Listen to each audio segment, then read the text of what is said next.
చంద్రబాబు నాయుడు గారు వైఎస్ఆర్ కాంగ్రెస్ పార్టీ ప్రభుత్వం రాదు, అట్లాగే ట్రాన్స్ఫర్ రాజకీయ నాయకులకు కూడా ట్రాన్స్ఫర్లు ఉంటాయని అంటున్నాడు.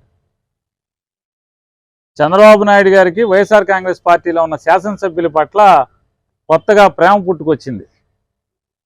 నిన్నటిదాకానేమో వైఎస్ఆర్ కాంగ్రెస్ పార్టీ ఎమ్మెల్యేలందరూ కూడా మంచోళ్ళు కాదు, చెడ్డోళ్ళు, వాళ్ళని ఓడించండి చెప్పాడు.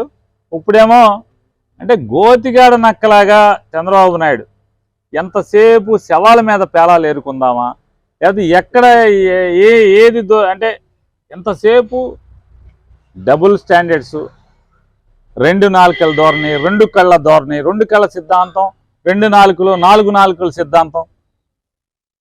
ఏమాత్రం ఒక స్టేట్మెంట్ ఇద్దామంటే అంటే 40 ఏళ్ళు ఇండస్ట్రీ అని చెప్తాడు ఆయన, 13 ఏళ్ళు ముఖ్యమంత్రి చేశానని చెప్తాడు. అరే నిన్న ఇది మాట్లాడాం కదా, ఇది తప్పు కదా అనేది ఉండదు.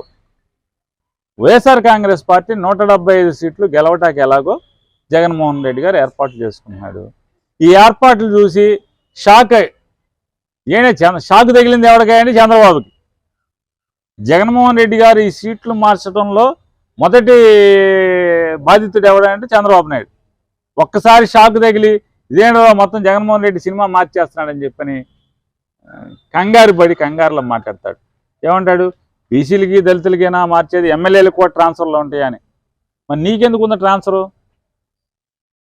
చంద్రగిరి నుంచి కుప్పానికి ఎందుకు ట్రాన్స్ఫర్ అయ్యావు? ఎందుకు ట్రాన్స్ఫర్ అయ్యావు అంటున్నా. తటస్థుల పేరుతో ఎంతమంది ఎమ్మెల్యేలని ట్రాన్స్ఫర్ చేశాను? 1999లో తటస్థుల పేరుతో ఎంతమందిని ట్రాన్స్ఫర్ చేశావు? ఆఖరికి మొన్న 2014లో కోడెల శివప్రసాద్ నరసరావుపేట నుంచి సత్యనపల్లికి ట్రాన్స్ఫర్ ఎందుకు చేశావు? మరి నరసరావుపేటలో చల్లని కాసు సత్యనపల్లిలో చెల్లుద్దనా? చల్లని రూపాయి కదా కోడెల శివప్రసాద్, మరి సత్యనపల్లి ఎట్టా చెల్లుద్ది అనుకున్నావు? అంటే నువ్వు చేస్తేనేమో అది రాజ్యాంగం, నువ్వు చేస్తే ఎక్సలెంట్ ఫార్ములా, ఓ కొత్త రాజకీయాలు, ఓ చంద్రబాబు ఆహా ఇరుడు సురుడు బాగా చేశాడు, అరే గొప్పగా చేశాడని మాత్రం భజన చేయాలి అందరూ. చూద్దిగాని జగన్మోహన్ రెడ్డి గారు ఎత్తుగడలేంటో, ఎందుకు సీటు మారుస్తున్నాడో, నువ్వు మళ్ళీ ఏ రకంగా రేపు రాజకీయాల్లో మన కుక్క చావు వస్తుందో రేపు 2024 ఎంత మా అయితే 6 నెలలు కనబడుతుంది. వాళ్ళకి ట్రాన్స్ఫర్ చేశారా, వీళ్ళని ట్రాన్స్ఫర్ చేశారా, దళితులు బీసీలనా, అన్నీ చూద్ది కానీ దళితుల బీసీలా బోసీలా అన్నీ ఉంటాయి. మరి మేము 4 రెడ్లను తీసేస్తే వాళ్ళందరూ ఎందుకు చేర్చుకున్నావు? మేము పనికిరాని చెప్తే మరి నువ్వెందుకు చేర్చుకున్నావు? మా పనికిరాని సరుకుని మేము సస్పెండ్ చేస్తే, మా దగ్గర ఒక రాజుగారిని ఎంపీని అగ్రవర్ణాల రాజుగారిని వద్దంటే నువ్వు మళ్ళీ లటక్కని నువ్వు వాటేసుకుని తిప్పుకుంటున్నావు కదా. రోజు వాళ్ళ ఇంటికాడ బన్నాలు తింటున్నారు కదా నువ్వు ఈ కొడుకెళ్ళి. మీ ఊళ్ళో ఎక్కడ దారి లేనట్టు వెళ్ళి అక్కడ అన్నాలు తింటున్నారు కదా. నువ్వు చేస్తేనేమో రాజకీయం, నువ్వు చేస్తేనేమో ఆహా ఓహో. జగన్మోహన్ రెడ్డి గారు చేస్తేనేమో అక్కడ చెల్లని రూపాయి, ఇక్కడ చెల్లని రూపాయి. ఇవన్నీ జగన్మోహన్ రెడ్డి గారి ఎత్తుగడలతో, జగన్మోహన్ రెడ్డి గారి యొక్క ఈ రాజకీయ చదరంగంతో చంద్రబాబు నాయుడికి షాకు తగులుతుంది. ఒక్కసారి 75 ఏళ్ల వయసులో షాకుల మీద షాకులు చంద్రబాబుకి. నేను పవన్ కళ్యాణ్ గారు మా పార్టీని ఓడిస్తే జయం అంటున్నాడు. అదే ఆయన లక్ష్యం. ఈ ఆంధ్ర రాష్ట్ర ప్రజలు, ఈ ఆంధ్ర రాష్ట్ర అభివృద్ధి కానీ, రాష్ట్ర ప్రజల యొక్క సంక్షేమం కానీ, వారి యొక్క ఆలనా పాలన కానీ ఇది లక్ష్యం కాదు పవన్ కళ్యాణ్కి. లక్ష్యం వల్ల చంద్రబాబు రాజకీయ మనుగడ, చంద్రబాబు రాజకీయ లబ్ధి మాత్రమే పవన్ కళ్యాణ్ యొక్క లక్ష్యంగా మనకు అర్థం అవుతుంది.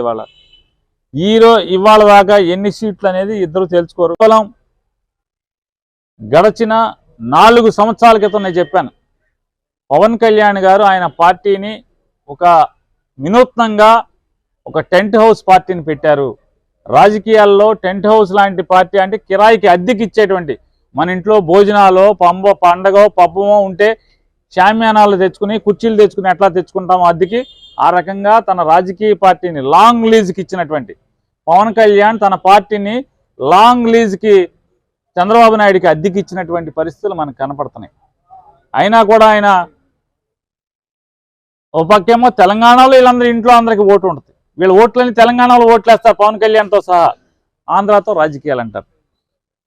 అంటే కాపురం అక్కడ, ఓటు అక్కడ, వీళ్ళు మాత్రం వీళ్ళ రాజకీయాలన్నీ కూడా ఆంధ్రప్రదేశ్లో. అంటే మనతోనేమో రాజకీయాలు, వాళ్ళ జీవితం అంతా కూడా, వాళ్ళ జీవనం అంతా కూడానేమో పరాయి రాష్ట్రంలో. అంటే మన ఇక్కడ బ్రతుకుతే ఇక్కడ బతకరాళ్ళు. నేను చెప్తున్నాను, నేను జగను మరణిస్తే మా చివరి శ్వాస తర్వాత కూడా మా శవాలను కూడా ఇక్కడే పూడ్చిపెడతారు, ఇక్కడే బతుకుతాం. కానీ మీరు మాత్రం అంతా హైదరాబాదే కదా. ఎవరిదైనా పవన్ కళ్యాణ్ గారు కానీ, లేదా ఈ పేపర్లు, ఈనాడు పేపరు, లేకపోతే ఆంధ్రజ్యోతి పేపరు, వీళ్ళందరూ కూడా వీళ్ళ ఓట్లు ఇక్కడ ఉండవు, వీళ్ళ ఆస్తులు ఇక్కడ ఉండవు, వీళ్ళు ఇక్కడ బతకరు, ఇక్కడ గాలి పీల్చరు, మనతో పాటు బతకరు.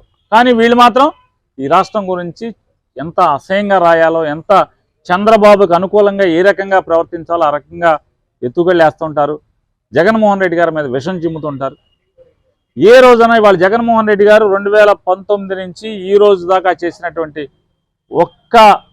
అంటే ఉద్దానందం తీసుకోండి, పేదల ఇళ్ల స్థలాలు తీసుకోండి, లేకపోతే పోర్టులు తీసుకోండి, ఫిషింగ్ హార్బర్లు తీసుకోండి, హాస్పిటల్ తీసుకోండి, మెడికల్ కాలేజీలు తీసుకోండి, ఏది తీసుకున్నా పవన్ కళ్యాణ్ చంద్రబాబు కలిసి ఎందుకు చేయలేపారు? ఎందుకు చేయలేపారు మీరు? ఇవాళ జగన్మోహన్ రెడ్డి గారు 2,50,000 కోట్ల రూపాయల డబ్బుని జనానికి ఏదో ఒక లక్ష్యంతో సరాసరి నేరుగా ఒక్క పైసా లంచం లేకుండా ప్రజల అకౌంట్లోకి వేశారు. ఈ 2,50,000 కోట్లు ఏం చేశారు మీరు? ఎక్కడ ఖర్చు పెట్టారు? ఒక్కటేమన్నా మీరు ఒక కొత్త మెడికల్ కాలేజీ కట్టారా? ఒక కొత్త పోర్టు కట్టారా? కొత్త ఫిషింగ్ హార్బర్ కట్టారా? లేదా ఏం చేశారు? ఏమీ కనపడవు. ఈ డబ్బులన్నీ ఏమైపోయినాయి? ఆవిరైపోయినాయి. అప్పులు మాత్రం దండిగా తీసుకొచ్చారు. ఒక్క పని చేయలేదు. ఉద్దానందం ఏం చేశారు? ఎవరికి ఏం పని చేయని పరిస్థితి. ఇవన్నీ కూడా ఎంతసేపు ఆరాటం. పవన్ కళ్యాణ్కేమో చంద్రబాబు అధికారం మీద కూర్చోబెట్టాలని ఆరాటం, చంద్రబాబుకేమో తనకి తన కొడుక్కి బాగా అక్రమ సంపాదనతో జనం సొమ్ము దోచేసి ఇంట్లో మూటలు కట్టేయాలనేటువంటి ఆరాటం తప్పితే మరొక వీరికి ప్రజల పట్ల కించిత్ ఇంత కూడా ప్రజల పట్ల వారికి అంకిత భావం లేకపోవడం అనేది మన దురదృష్టం. చెప్పండి. తుఫాన్లో కొల్లూరు రవీంద్ర ఎక్కడికి వెళ్ళిపోయాడు? ఈ తుఫాన్ కాదు, ఏ తుఫాన్కైనా ఎక్కడన్నా మనకు కనపడ్డా? కరోనాలో ఎక్కడికి వెళ్ళిపోయాడు? కరోనాలో కొల్లూరు రవీంద్ర ఎక్కడన్నా కనపడ్డా? ఎవరికన్నా మీరు చెప్పండి ధర్మంగా. విలేకరులు, ఇందులో ఆంధ్రజ్యోతి విలేకరు ఉన్నాడు, TV5 విలేకరు ఉన్నారు, మీరు అందరూ ఉన్నారు కదా, ఒక్కళ్ళు చెప్పండి కరోనాలో ఏమైపోయాడు కొల్లూరు రవీంద్ర? కరోనాలో పేరు నాని కొడుకు ప్రాణాలకు తెగించి ICU వార్డులో పేరుని కృష్ణమూర్తి అనే అతను 24 గంటల్లో 10-12 గంటలు గవర్నమెంట్ హాస్పిటల్లో ICU వార్డులో, కరోనా ICU వార్డులో ఆయన తిరుగుతూ ఉండేవాడు. ఏ రోజు ఏం కావాలంటే ఆఖరికి గవర్నమెంట్ హాస్పిటల్లో ఏది కావాలన్నా సొంత డబ్బులతో కూడా అరేంజ్ చేసాం. గవర్నమెంట్ నుంచి రావటం ఆలస్యం అయితే తుఫాను హెచ్చరికల మొదల దగ్గర నుంచి కూడా చివరి వరకు పేరుని కృష్ణమూర్తి జోరున వర్షంలో కూడా నడుంలోతు నీళ్ళల్లో కూడా తిరుగుతూనే ఉన్నాడు. భోజనాలు ఏర్పాటు చేశాడు. ప్రాణ నష్టం జరగకుండా పేరుని కృష్ణమూర్తి ప్రభుత్వం తరపున చూశాడు. నువ్వు సిగ్గుపడాలి. ముక్కుపచ్చల మీసాలు కూడా సరిగ్గా రాని కుర్రాడు, 26 ఏళ్ళ కుర్రాడు. నీకేమో 50 ఏళ్ళు వచ్చినాయి. 50 ఏళ్ళలోనేమో నువ్వేమో ఎక్కడ ఉంటావో తెలియదు, ఎక్కడికి వస్తావో తెలియదు. అతను మాత్రం తుఫాన్లో 5 రోజులు 6 రోజులు కంటిన్యూస్గా జనాల్లో తిరుగుతానన్నాడు. జనం బాగోగులు పట్టించుకున్నాడు. భోజనాలు చూశాడు. వాళ్ళ ప్రాణ నష్టం లేకుండా ఉంటాకి వాళ్ళందరినీ క్యాంపులకు తరలించే ఏర్పాట్లు చూశాడు. నీళ్లు తోడిచ్చే ఏర్పాట్లు చూశాడు. మొత్తం అంతా తిరుగుతూనే ఉన్నాడు. ఇక సీటు అంటావా? సీటు వస్తే ఏంటి, రాకపోతే ఏంటి? నీకులాగా సీటు కోసం, ఆటి కోసం, వీటి కోసం ఎంపర్లాడేది. మేము నికార్సైన కార్యకర్తలం. సీటు కోసం పనిచేయం, పార్టీ కోసం పనిచేస్తాం. సీటు వస్తే వస్తారు, లేకపోతే రాదు. ఏమవుద్ది? వైఎస్ జగన్ బాగుంటే చాలని మేము కోరుకుంటాం. నేను కానీ, నా కొడుకు కానీ, నా కుటుంబం అంతా జగన్మోహన్ రెడ్డి గారు బాగుంటే చాలు. ఈ రాష్ట్రం ప్రజలు పేద బిక్కి బాగుంటారనేది మా ఆలోచన. జగన్ బాగున్నంతసేపు, జగన్ ఈ రాష్ట్రంలో ముఖ్యమంత్రిగా ఉన్నంతసేపు ఈ రాష్ట్రంలో పేదల జీవితాలు బాగుంటాయని చెప్పి పనిచేస్తుంటాం. సీటు వస్తే రాకపోతే జగన్ బాగుండాలి చాలు మాకు.